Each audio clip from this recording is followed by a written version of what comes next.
Good afternoon, live with Dr. Mom. This is my Moving Forward series. So sorry I've been gone for so long. I don't know how long it's been, but um, it's been a while, and so I'm getting back into being able to post again. So at least for 2.5 weeks. I didn't want to take a break at all. I was not trying to take a break, but it just happened that way, and so being realistic, I'm going to kind of let you know that I probably will be able to post steady again for 2.5 weeks. I'm trying to do Monday through Friday, especially this Bible study. We're on number 30, um, and get it finished. But I'm going to be traveling again in 2.5 weeks. I'm going to start traveling again. So it's going to be hard again for a little while. I'm doing my bodybuilding show in 3 weeks. Scary stuff. And then after that, I'm going to be traveling for at least probably a week or so, maybe 2 weeks. Hopefully, eventually settling down in Arizona for a little while. And so hopefully I can set up there and be able to get back on steady again. And then until I start traveling again. So I am going to do today, I'm going to do an update on my RV life and fill you in on that. But for now, we're going back to our study on women of the Bible. And we've got, we're doing this study on 52 women of the Bible. Jean Syswerda. Probably can't, it's backwards. But anyway, it's a nice little study.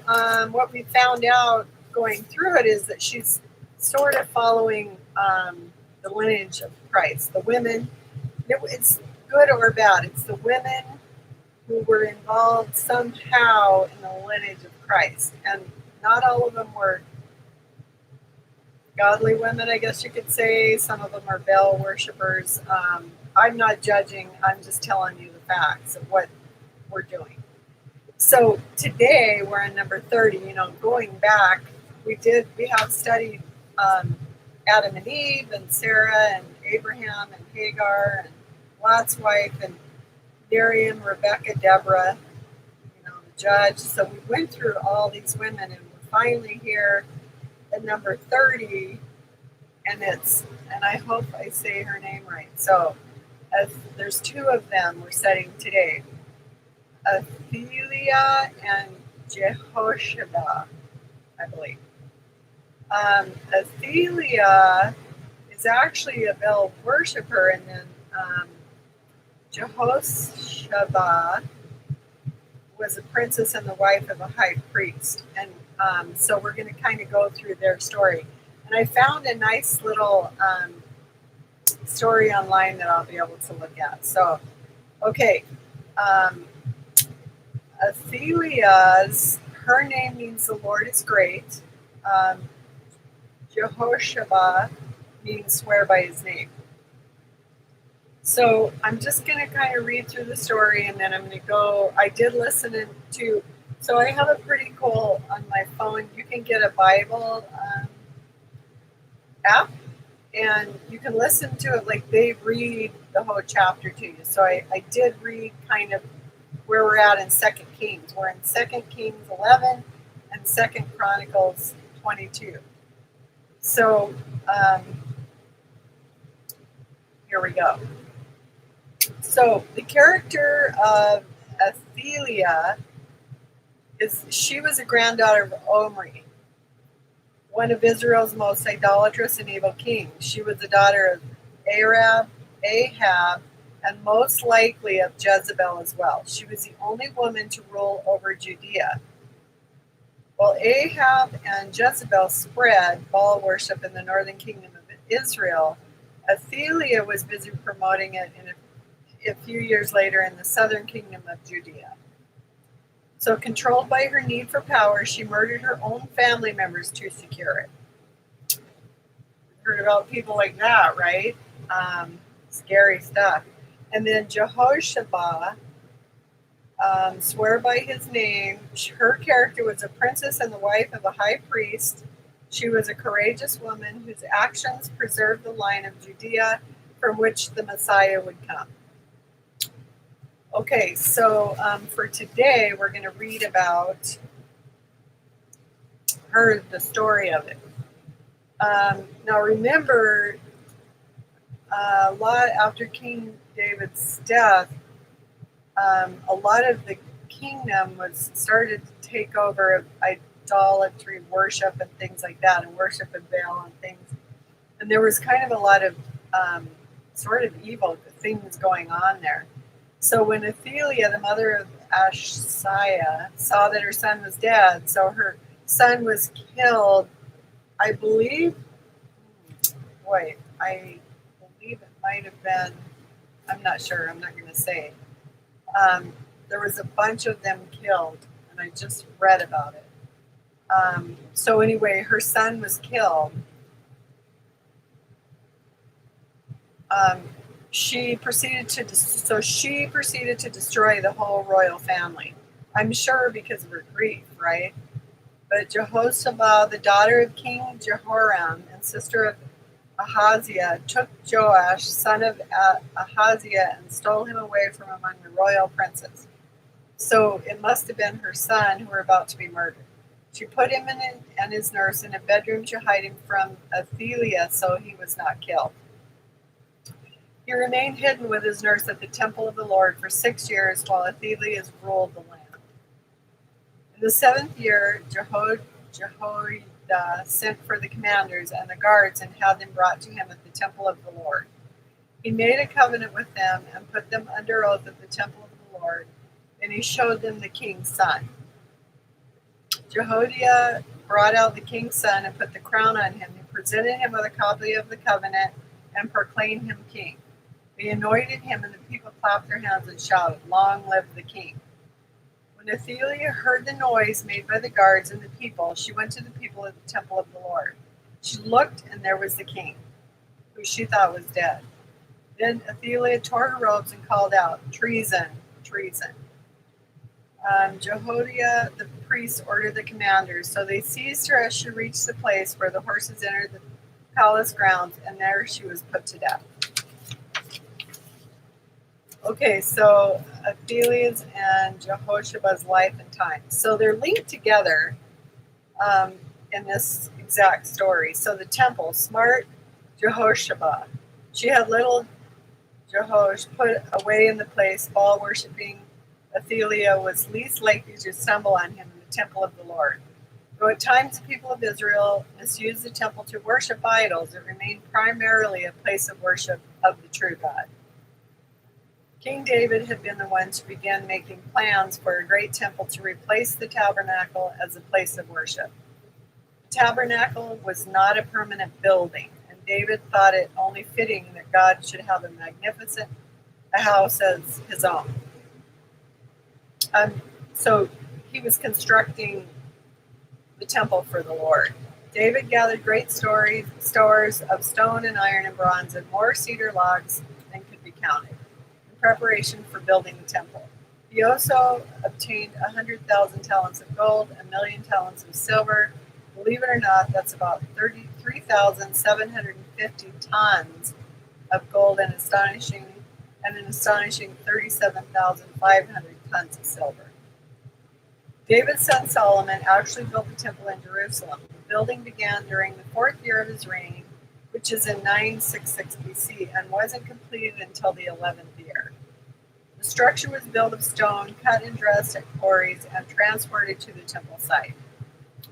The stone was then covered with cedar wood, carved with cherubim and palm trees and flowers, and covered with gold.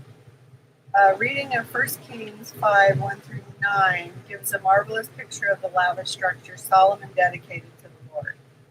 Jehosheba and her husband, the high priest, hid the heir to the throne in that same structure, so he wouldn't be killed. The temple now housed not only the presence of the true God, but also the ancestor of God's Son, Jesus the Messiah. Through the brave actions of one woman, the lineage of David was protected, and our salvation through the Messiah was assured. Pretty awesome. pretty awesome indeed. Um, okay, so that's why I swear by his name is her name, what it means. Um, it was interesting because at church this last Sunday we had a sermon on another place in the Bible, and it was Hosea, I think. Um, some of the minor prophet stories. It was interesting how God uses people to see extraordinarily events. And he actually was a prophet, but, but married a prostitute, and then their children had these names that were used to tell God's purpose for Israel and things. So it was pretty awesome. Okay, so now I'm reading. Let's see. Let me give the author credit. Let's see. Louise Rodriguez. Okay, and this is in 2018, so it's a couple years old. She's talking about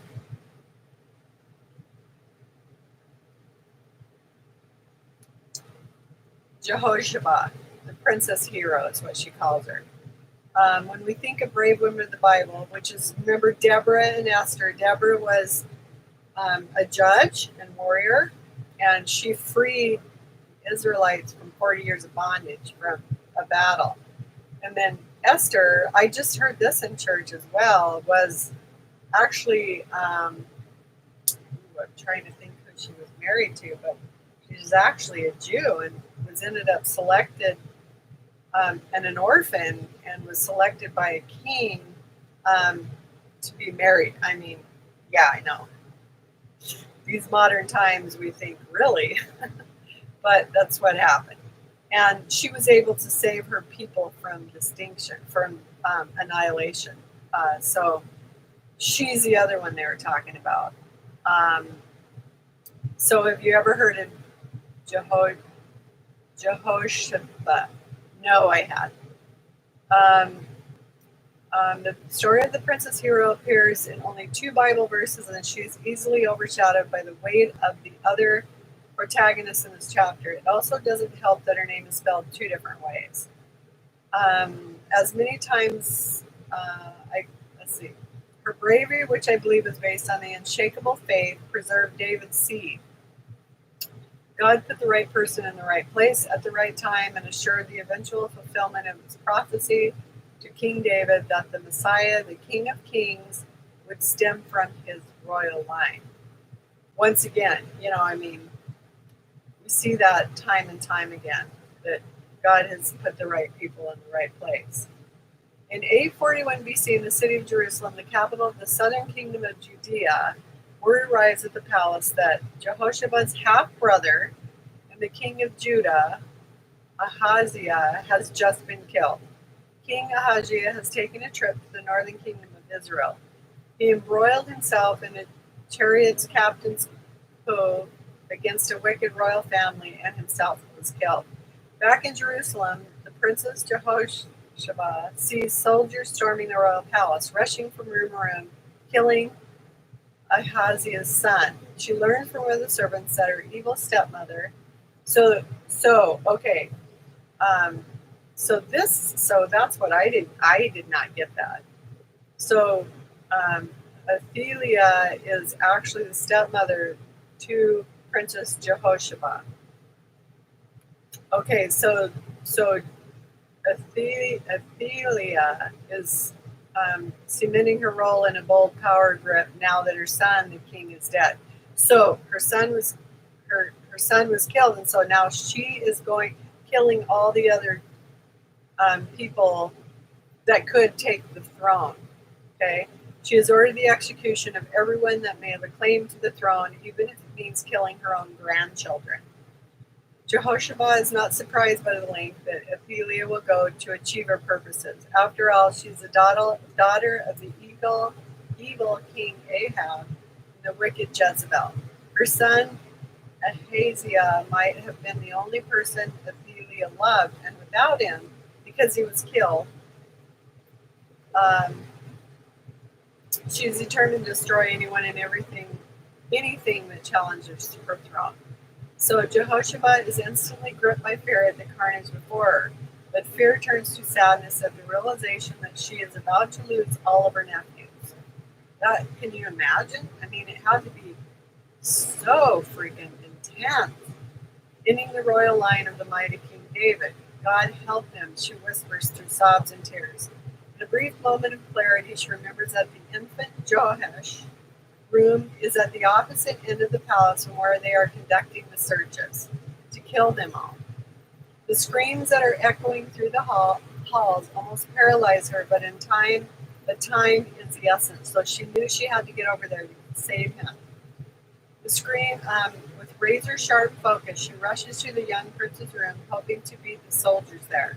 She tries desperately not to think about what would happen if Athaliah found out of her betrayal.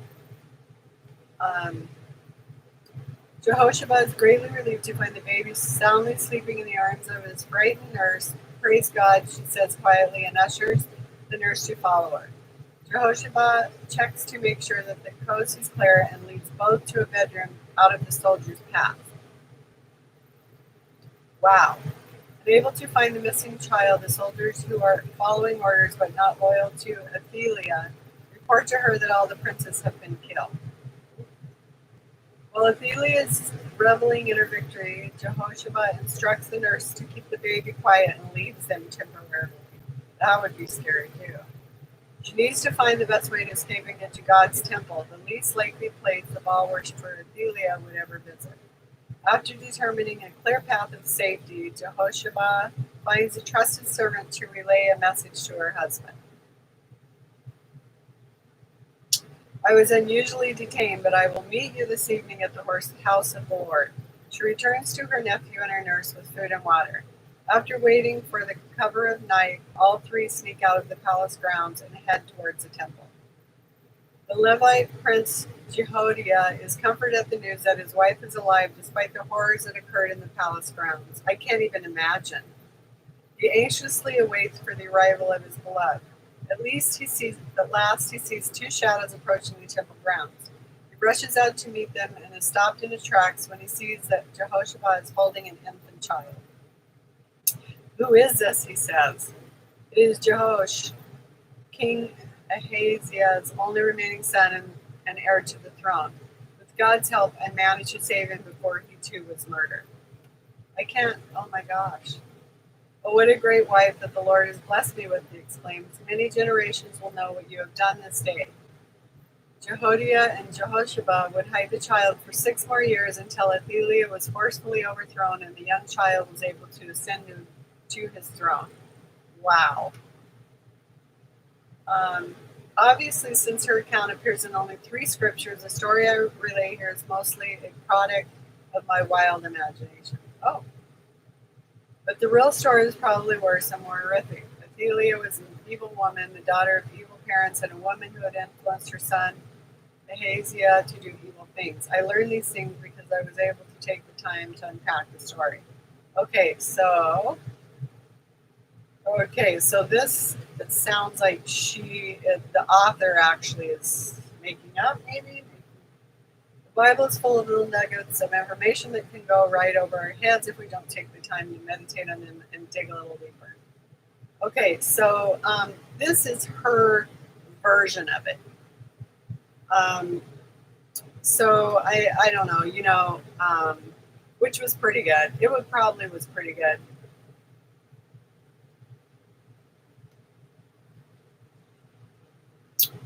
So I have learned so much from studying the account, but as I look at the brave woman, this princess hero, I also know that it will be a great lesson for my 2 daughters. So what exactly do I want to take away from this story?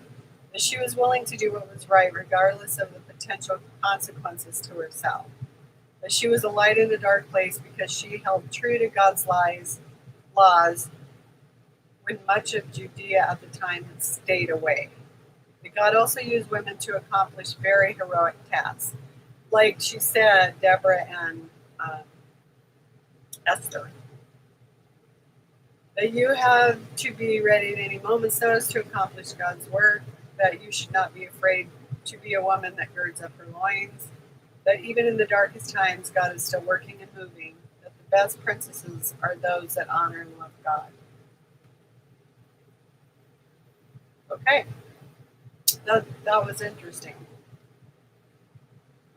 I just thought today I did quotes, but I just did quotes about brave women because I felt like that had to been very scary.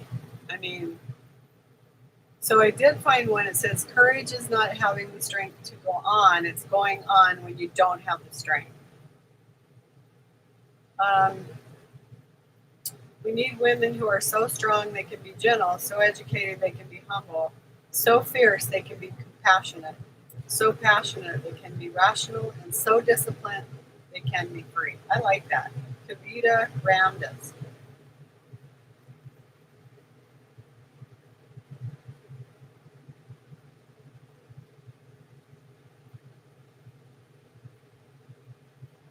She was powerful not because she wasn't scared, but because she went on so strongly despite the fear.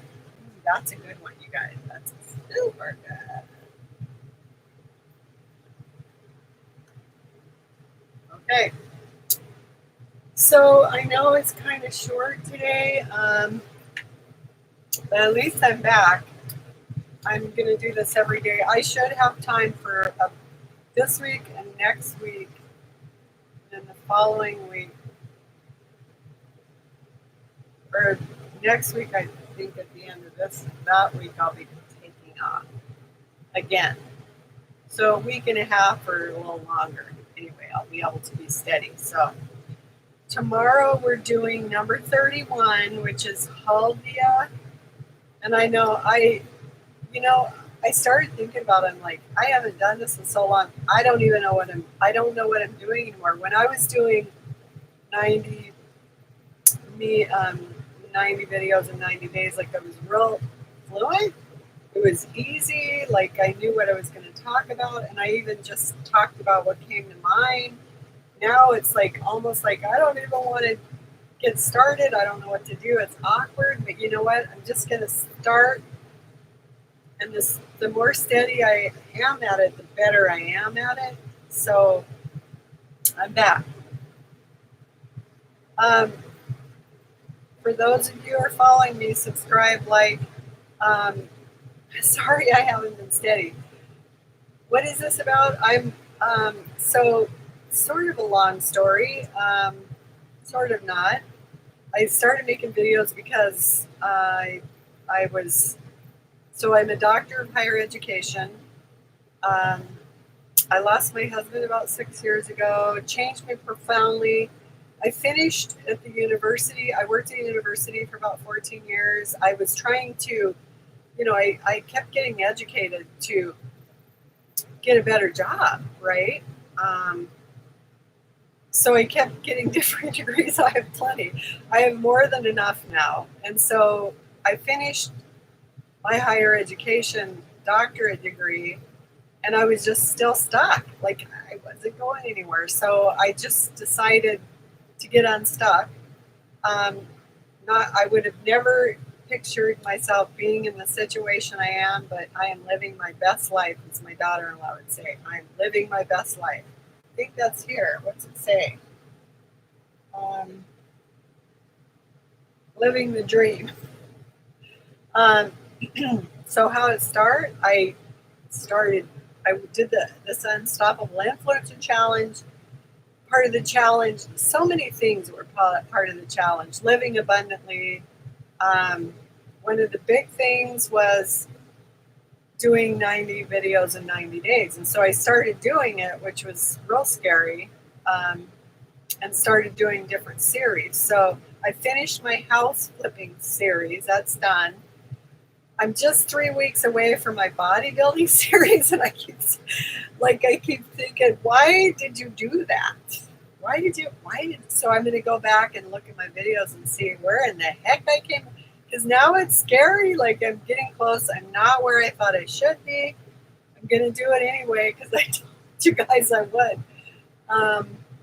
And my RV series, which I thought would be easier, and I just haven't been doing it. So I'm going to do it today live, just to get going again in it.